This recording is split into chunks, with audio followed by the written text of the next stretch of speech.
بسم اللہ الرحمن الرحیم الشیطان الرجیم بسم اللہ الرحمن الرحیم الحمد للہ رب العالمین ثم الصلاة والسلام علی محمد وآلہ الطاہرین۔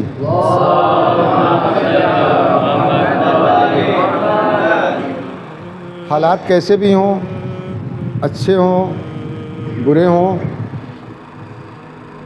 جن حالات میں بھی ہم ہیں ان حالات میں جو مسائل ہیں ہمیں اصل مسائل پر توجہ دینی چاہیے، جزیات میں نہیں جانا چاہیے، چھوٹے چھوٹے مسائل پر توجہ نہیں کرنی چاہیے، ورنہ اصل مسئلہ ہماری نظروں سے دور ہو جاتا ہے۔ تو اہم چیز یہ ہے کہ چھوٹی باتیں، چھوٹے چھوٹے مسائل میں ہم اپنے انرجی صرف نہ کریں، اپنا پیسہ صرف نہ کریں، اپنا ذہن حتی اپنا وقت بھی جو صرف نہ کریں۔ انہی چھوٹے مسائل میں سے ایک مسئلہ جو آج کل سوشل میڈیا پر کافی چرچے میں ہے، چار لوگ بیٹھ کر اس کے اوپر معلوم ڈسکس کر رہے ہیں، مباحثہ کر رہے ہیں۔ مسئلہ کیا ہے؟ کہہ رہے ہیں کہ ایران میں جو حالات ہیں اس میں عراق کے مراجع اکرام، نجف اشرف میں رہنے والے مراجع اکرام یا خاص طور پر آغا سیستانی جہاد کا فتویٰ کیوں نہیں دے رہے ہیں؟ اس مسئلے پہ لوگ جو ہے اپنی انرجی صرف کر رہے ہیں، کوئی وغیرہ دینا چاہیے فتویٰ، کوئی وغیرہ نہیں دینا چاہیے فتویٰ، ہم سے کیا مطلب وغیرہ وغیرہ۔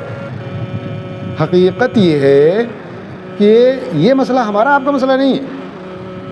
ہمیں یہ دیکھنا ہے کہ ہم کو کیا کرنا ہے، آپ کو کیا کرنا ہے، ہم کیا کر سکتے ہیں، ہم کون سی حمایت کر سکتے ہیں، نہ کہ فلاں مرجع کو کیا کرنا چاہیے۔ پھر مرجع ہے، وہ نائب امام ہے، ہم نائب امام کی ذمہ داری اس کو نہیں بتا سکتے، دین کا درد اس کو ہم سے زیادہ ہے،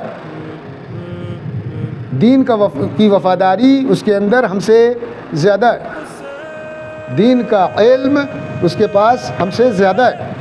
لہذا ہمیں مرجع کو یا علماء کو یا کسی کو بھی رائے دینے کی ضرورت نہیں، جس کی جو ذمہ داری ہے وہ کرے۔ ہماری جو ذمہ داری ہے ہم اس کو پوری کریں۔ ہم کو اگر اپنی ذمہ داری کا علم نہیں ہے تو اپنے بزرگ سے، عالم سے، مرجع سے پوچھیں کہ اس وقت ہماری کیا ذمہ داری ہے، ہمیں کیا کرنا چاہیے۔ اور جہاں تک مسئلہ رہ گیا مراجع اکرام جو فتویٰ نہیں دے رہے ہیں، تو دیکھیے یہاں فتوے کی ضرورت ہی نہیں ہے، ہر جگہ فتویٰ نہیں ہوتا۔ کہ اگر کسی ملک پر چڑھائی کرنا ہو تو وہاں پر اس کو کہتے ہیں جنگ ابتدائی، جہاد ابتدائی، یعنی اوپننگ کرنا جہاد کی، اسٹارٹ کرنا جہاد کو، کہ وہاں پر امام کی اجازت کی ضرورت ہے، امام اگر نہیں ہے تو نائب امام کی اجازت کی ضرورت ہے۔ کہ لیکن اگر جہاں دشمن نے خود اسلامی مملکت پر ہم پر حملہ کیا ہے اور آپ اس کا دفاع کرنا چاہتے ہیں، ڈیفنس کرنا چاہتے ہیں، اس کو کہتے ہیں جہاد دفاعی۔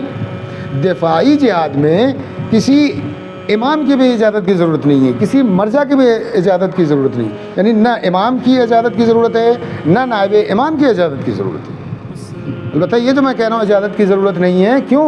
اس لیے کہ پہلے سے اجازت مل چکی ہے، پہلے سے امام اس بات کی ہم کو آپ کو اجازت دے چکے ہیں، نائب امام کی طرف سے، مراجع اکرام کی طرف سے پہلے سے فتویٰ موجود ہے کہ ابتدائی جہاد میں اجازت کی ضرورت ہے اور دفاعی جہاد میں کسی مرجع، کسی نائب امام کی اجازت کی ضرورت نہیں ہے، فتوے کا انتظار کرنے کی ضرورت نہیں ہے، جس سے جو ہو سکتا ہے دفاع کرے، چاہے زبان سے، چاہے ہاتھ سے، چاہے مال سے، چاہے کچھ نہیں کر سکتا تو کم از کم دعا کرے، یہ بھی ایک طرح کا جو دفاع کرنا ہے۔ تو کہنے کا مطلب یہ کہ ہم لوگ چھوٹی چھوٹی باتوں میں نہ الجھیں، بلکہ ہمیں اپنی ذمہ داری پر توجہ دینے کی ضرورت ہے۔